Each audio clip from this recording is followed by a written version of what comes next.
Hey everyone, so I am back in the bathroom, hopefully doing real work now. If you remember, I've been involved in chasing mice the last few weeks, and it's been about a month and I haven't seen a mouse. I've got 3 traps set up in here, so ever since I made the change underneath the chimney, I have not seen a mouse, so I'm just going to go ahead and proceed, hopefully with getting some real work done.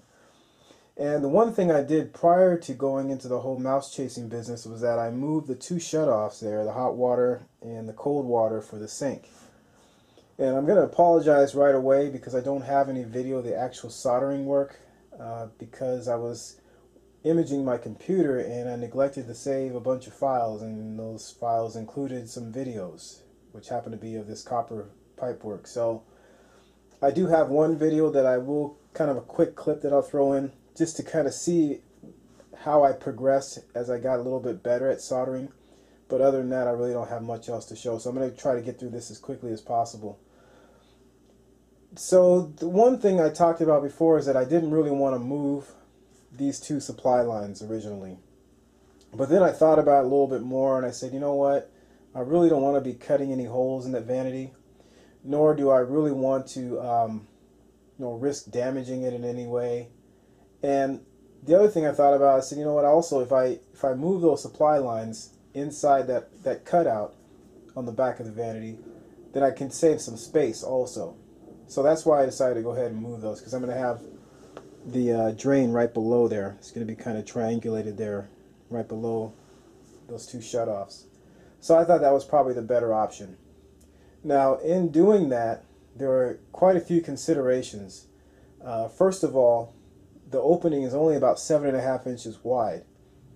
And these 2 shutoffs, I don't want to have them too close to each other, obviously, because I won't be able to turn them off or turn them on if I need to. So those right now, as it stands, are about 3.5 inches apart. So I had to do, like I said, a lot of measuring and a lot of calculations to make sure that those were in the right spots. So that was the first thing. The next thing I thought about was that I wanted to make sure that these 2 shutoffs were coming straight out of the wall and that they were level.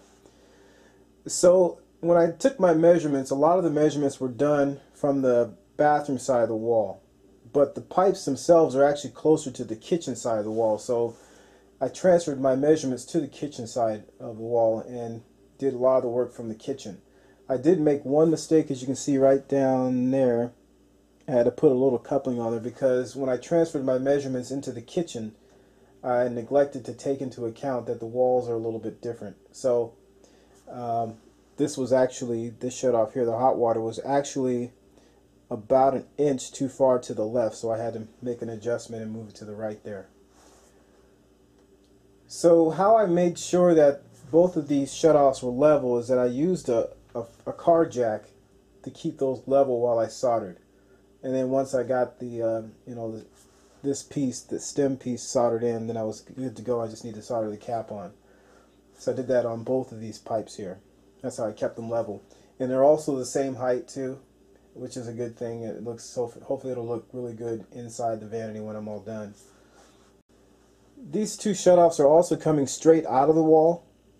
They're not coming out at any funky angles or anything. And how I did that was I just measured from. I used this stud really. I thought once I started doing some checking with the tape measure, I realized that this stud is fairly straight. So I took my tape measure and I measured from here to the stub, and then also back here to the stub. I think it was about 2.5 inches or something like that. And that told me that that's how I could determine whether the pipe was coming straight out of the wall or not. So once I figured that out, I was able to do the same thing on this one. So they're both coming straight out. Okay, so I want to talk about a couple challenges that I ran into. First one was a mistake on my part. I talked about that already, where I had the stub out too far to the left, so I had to move it over. That was no big deal. Second thing was a mistake on my part that should have never been a mistake. And I knew this already, and I tried to get cute. And that involves this pipe right here. So as you see, there's a T in there. And as part of putting that T in, I had to actually also put a coupling in there. And I try to get really cute, and I try to solder everything into place in that area next to the stud. when what I should have done is taken as much as I could of that run and soldered it on a bench first, and then came in here, and I could have come in here and actually soldered the end pieces on to finish it all off. But again, like I said, I got a little too cute, and it ended up costing me. I had to do that over to get it right. The joints are looking pretty good. There are no cracks anywhere, so I'm feeling pretty good about that. And this wall's been open for about a month and a half, and I haven't noticed any leaks, so that should be pretty good. Okay, so the last thing is just to put the cap on here. So I'm going to solder that on. Hopefully I can get, one of these times I'm going to get this soldering just right. This one actually came out pretty good, but I'm getting closer to getting this right.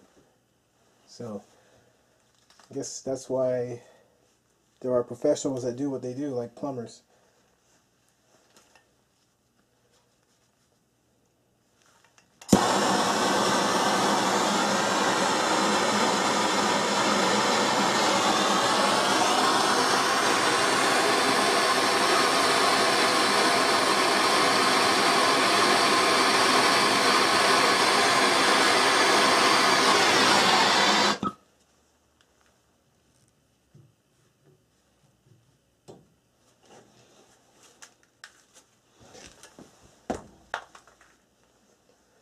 Okay, so the last one I do is the best one. It's funny how that works. So that's a pretty good joint, and I'm getting, like I said, the hang of how to control this now. I didn't have anything to wipe it off, so wipe off the solder, so I just used my glove, and I could see it flowing around. It flowed around pretty quickly.